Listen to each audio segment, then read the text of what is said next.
In this video, I'm going to look at a Sony TCD5 This is a capsule and servo controlled cassette deck, a high-end portable cassette deck, records in stereo. This is a type of cassette recorder that was carried around by a lot of reporters back in the 80s and into 90s before digital recording really took off. It was a real workhorse for cassette decks.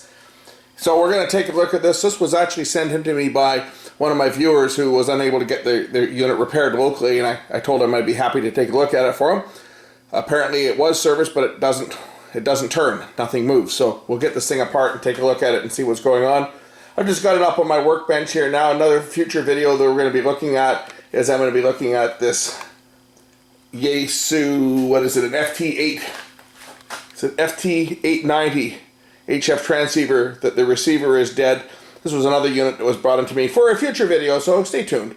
Anyway, in behind me here is the Samsung that I just repaired in the last video. I'm just testing that set now before I send it out here, and I'm just going to use it as my eyes so that I can see what I'm doing here on this unit here. I quite often use the camera just as a magnifying glass, basically. I normally have my 32-inch TV on my bench. I'm working on my secondary work table today, and I figured what the heck, I'll just use this plasma, and as I'm continuing to test run this before I send it out, we'll just use this one as a monitor today. So first thing I'm going to do is I'm going to power this thing up and see what it is or is not doing. So I've loaded a couple batteries into this thing here, and as we can see, when I press down any of the transport buttons, nothing works. The motor does not turn. I don't hear any sound from it. We know that the batteries are good. I guess I have to have it in play mode. I have to have the power on. So we know it's getting power, but the motor's not starting. And there's no transport whatsoever. So the first thing we'll do is we're going to get the top cover off this thing here. It's got to dig out my little tiny Walkman size screwdriver to remove the cover on this thing, and then we'll see what's going on and why the motor's not turning.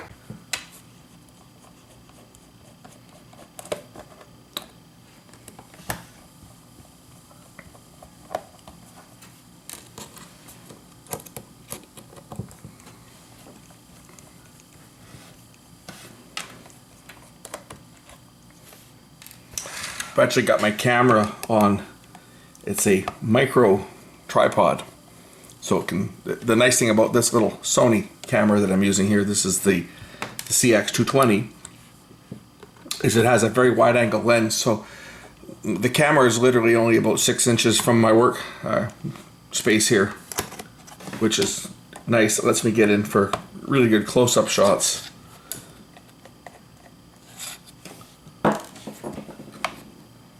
So we're removing all the arrow mark screws, and then the bottom lifts off it here. And here's our motor. This is a direct drive motor on this one. So we're going to look and see if there's any wires that have come off on this thing, because I didn't hear the motor even attempt to start.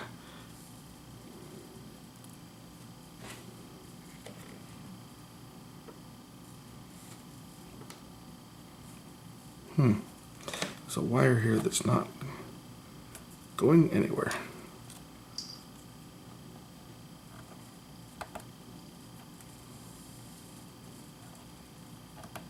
Maybe that's oh, someone just wrapped a piece of wire.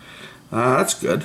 You know, someone wrapped a piece of wire around here to tie wires down instead of using a piece of tape. I'm wondering whether this may have shorted something out. That was just stuck underneath here. Okay. And there's components in here, so let's just see it again and see if anything happens when I press the button. No, nothing is turning, nothing's attempting to turn. We have power, so we have to start looking into the drive circuitry and see why it's not working. And I hear something in here that sounds like I may have a visitor. A visitor that's going to get electrocuted if she steps. What you got on your nose, you silly cat? My cat is in here again, and she's got a wood chip on her nose. Come over here, you silly twit.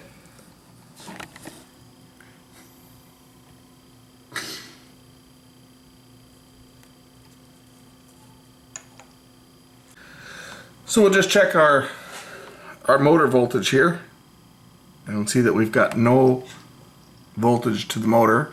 So the motor circuitry is not trying to start the motor. This unit also has a DC to DC converter, so let's just check and see if our DC to DC converter is working. And we should have some additional voltages here, which we don't have any.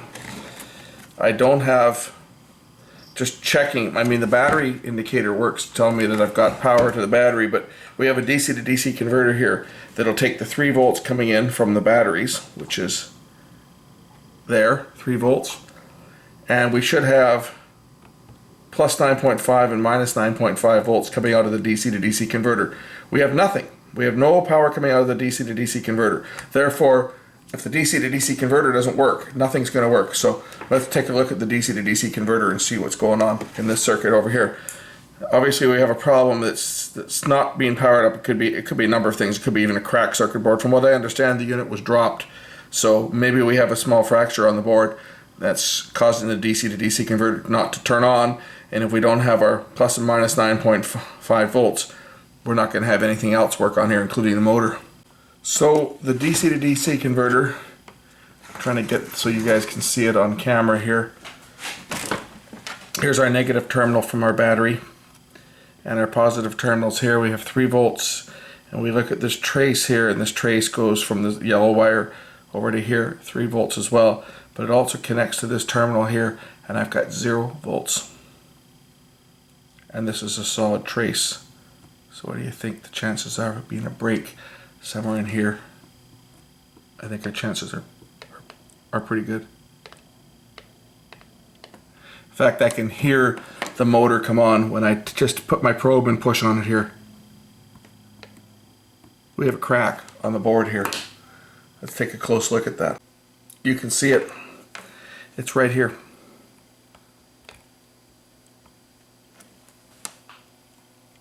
It's running now. I can feel the motor running. We have a broken connection right there. There's a microscopic crack right there. There, you can see it. See that? There's our fault.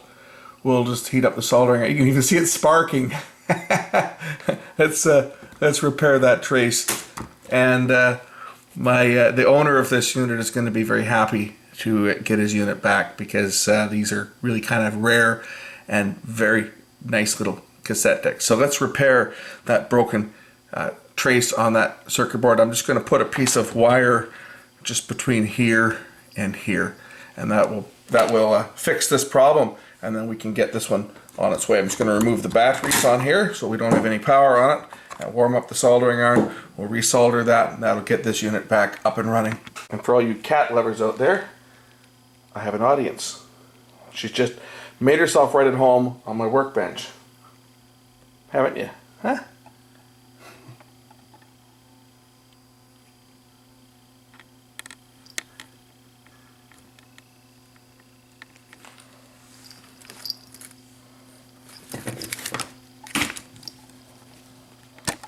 That's right. That's right. Chew on the solder. That's right. Get lead poisoning.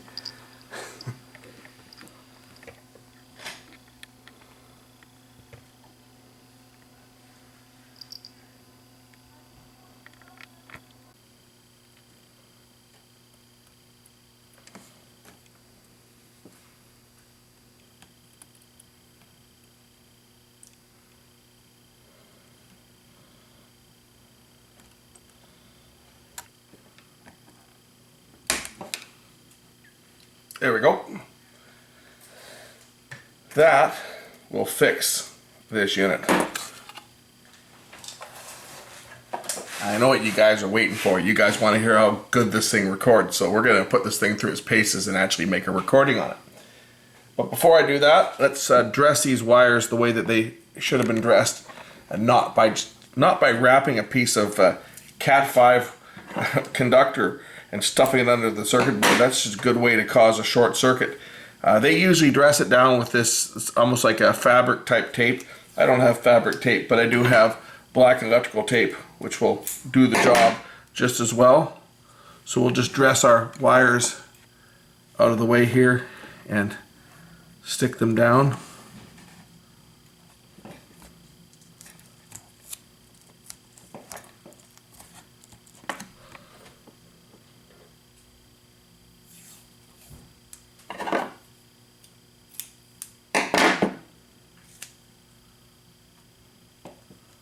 And being careful to avoid the motor itself, because the motor has to actually tilt back and forth a bit as it's engaging and disengaging from the disk drive, and I want to keep the wires out of the way of where the shaft is here so nothing gets caught in it. So pulling the wires out of the way, we're just going to tape them down to the board, keep them out of the way.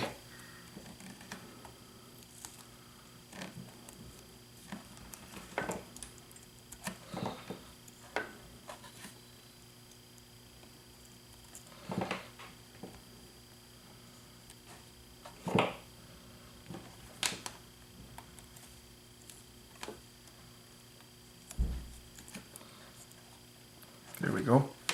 Now I can press these other wires back in like that, and now I can put the bottom on it, and we can replace all the screws.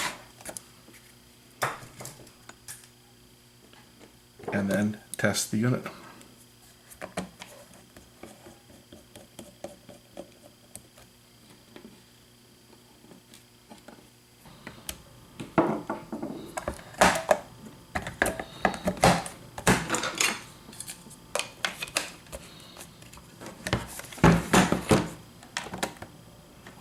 There you go.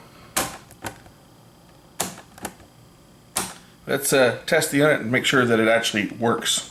Now this is most annoying, as my camera, the HDMI connector just blew up on my camera, and I can't see what I'm doing. So hopefully this thing's framed properly. We'll plug the audio outputs into the line out connectors here. I keep looking up at my monitor and I'm not going to see anything. We'll find a cassette tape with something recorded on it, and we'll take a listen to it, and then we'll try making a recording. So we open the tape deck up by flipping open the cassette, and we'll load a tape and press forward. Like a Dolby noise reduction, I don't know whether it's on or off on this, but here we go.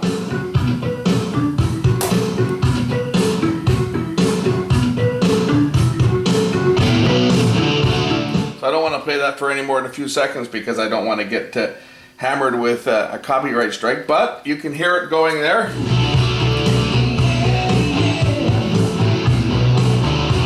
So it is working. Let's hook up a source and we'll make a recording on this thing. And of course, to eject the tape on these, you flip open the lid and you press the eject button. Simple as that. So I've queued up my mini disc player here with some music. I've got it plugged into the line input. We're going to load a cassette, and I've got it in pause. We'll set it into record pause mode. I've reset my tape counter to 0. I'll release the pause, and I'll start the mini disc recording here.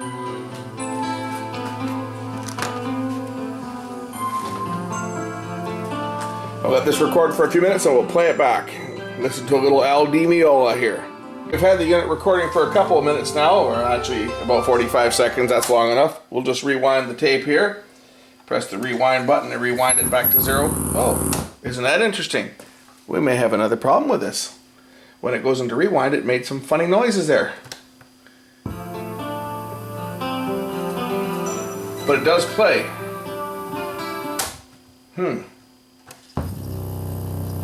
Motorboating and rewind.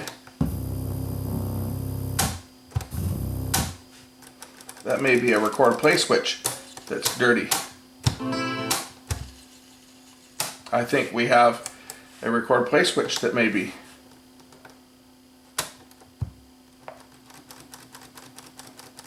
I think we may have a record play switch that needs to be cleaned on this unit.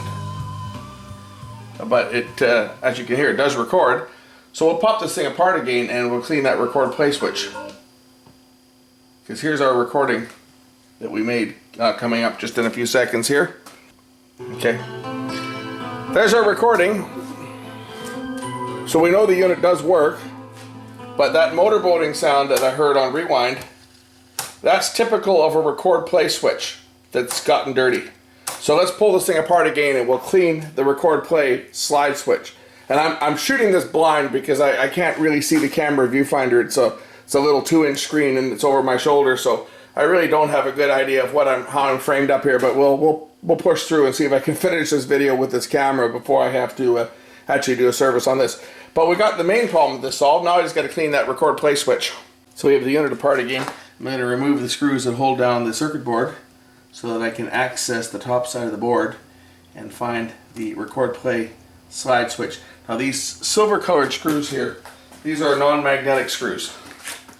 So you gotta kind of be careful with these ones because they won't stick to the screwdriver. All these silver type screws are a non-magnetic screw that Sony was very good at using.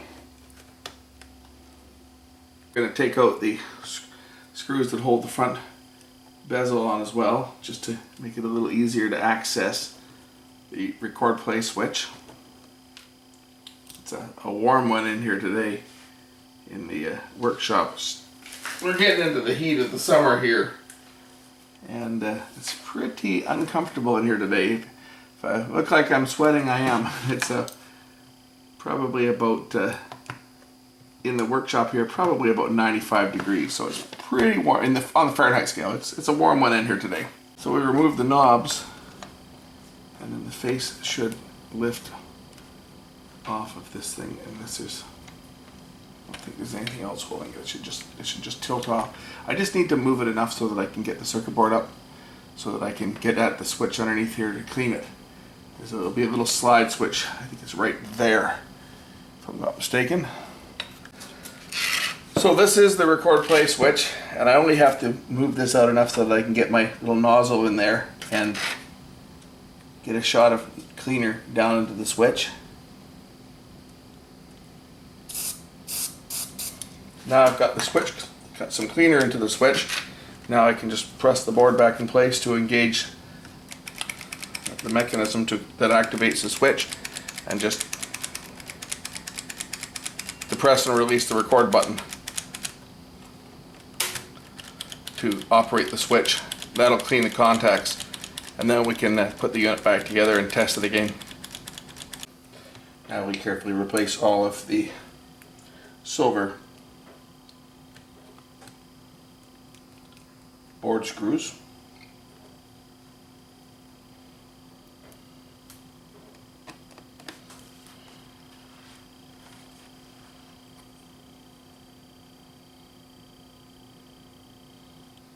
Each of the screws that hold the bezel on have a small washer. And now we can place the controls back on. I've turned them all the way down to the minimum, to 0.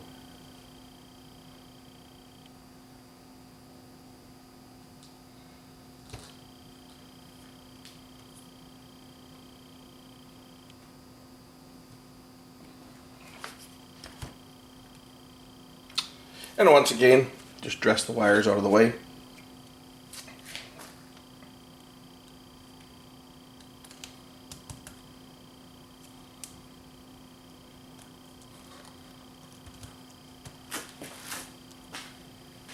And we'll once again place the bottom on the unit. Hopefully this is the last time. We don't have to take it apart once more. We'll do one more test on it before sending it out. Get the unit back together. Once again, load some batteries.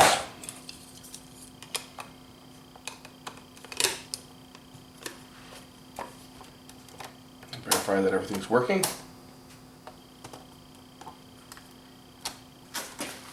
Yep, okay. Put our inputs and outputs back on it.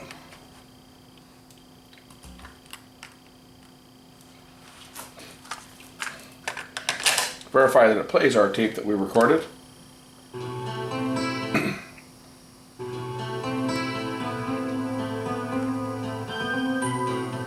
Go go to start another recording up here. I'll put it into record pause.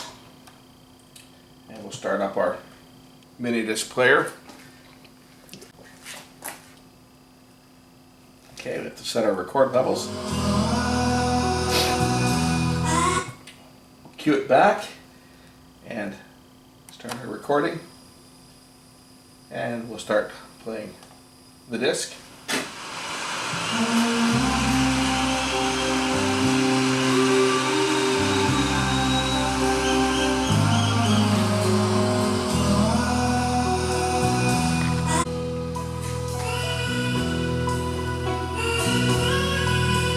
Okay, I'll rewind it back. There we go, and play.